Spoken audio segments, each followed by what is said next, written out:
বড় ভাই কথা কি জানেন, প্রবাস থেকে আসে না, সহজে কেউ ফিরতে পারে না দেশে। কেন জানেন? ধরেন আপনার ঘরে দুটো সন্তান আছে, একটা ছেলে একটা মেয়ে।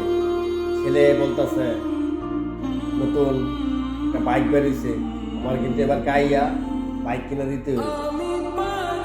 আর মেয়ে বলতেছে আমারা কিন্তু একটা ড্রেস কিনে দিতে হবে। এটার কি আপনার উপরে দিয়া বুঝাইলাম।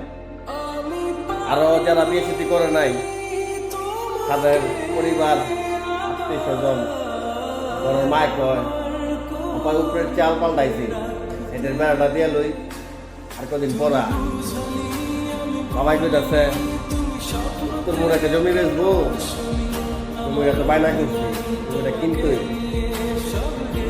বড় ভাই। আমরা কেন নিচ্ছি বাইক গেলে 2-3 মাস, ধরুন 3 মাস, 3 মাস চলিতে গেলে 3 মাসে যদি 50,000 করে পাঠাই 1.5 লাখ কেন?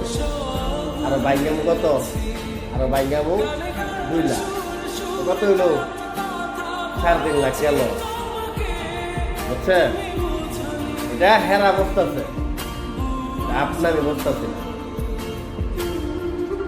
পৃথিবীর সবাই সবার স্বার্থটা বোঝে আগে, কিন্তু আপনি আমি প্রবাসী, আমরা স্বার্থটা বিচাই না।